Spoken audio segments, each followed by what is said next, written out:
devrait arriver arriva. Les analystes et les observateurs lucides ne sont pas surpris de cette décision du gouvernement burkinabé.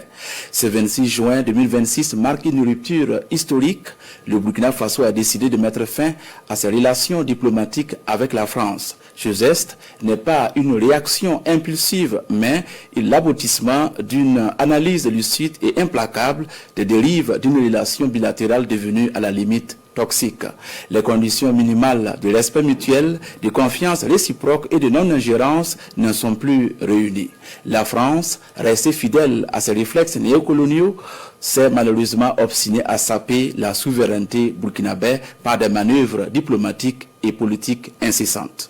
Cette rupture est une prise de responsabilité.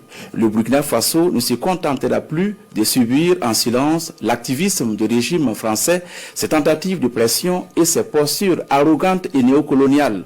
Le communiqué ne le mentionne pas clairement, mais la goutte d'eau est sans doute la récente résolution du Parlement européen inspirée par un général français devenu député. Sous le couvert du principe universel, cette résolution vise à dicter au peuple burkinabé la conduite de ses affaires intérieures. Cette arrogance est insupportable pour les autorités burkinabées. Elle est la négation même du droit des peuples à disposer d'eux-mêmes. Le Burkina Faso choisit désormais la voie de la liberté totale. La rupture diplomatique est un acte de souveraineté, un refus de l'ingérence et de la domination. Le Burkina Faso poursuivra avec détermination une politique étrangère indépendante bâtie sur des partenariats équilibrés et respectueux. Le temps des tutelles est révolu.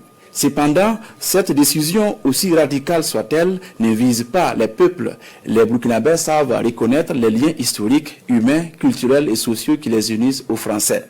Ces liens demeurent précieux et intacts. Ce qui est rejeté ici, c'est le cadre institutionnel de relations diplomatiques devenu un instrument de domination. Le gouvernement burkinabé rassure donc les ressortissants français, leur sécurité, leurs intérêts et leur hospitalité sont garantis. Le Burkina Faso n'est pas un pays de haine, mais un pays de dignité. Le peuple burkinabé est donc invité à faire preuve de retenue et de responsabilité. La véritable victoire réside dans la maîtrise de soi et la grandeur morale. La rupture diplomatique est un acte politique fort. Elle ne doit pas se traduire par des comportements hostiles envers des individus. La dignité nationale exige que nous restions fermes face aux États, mais respectueux envers les peuples.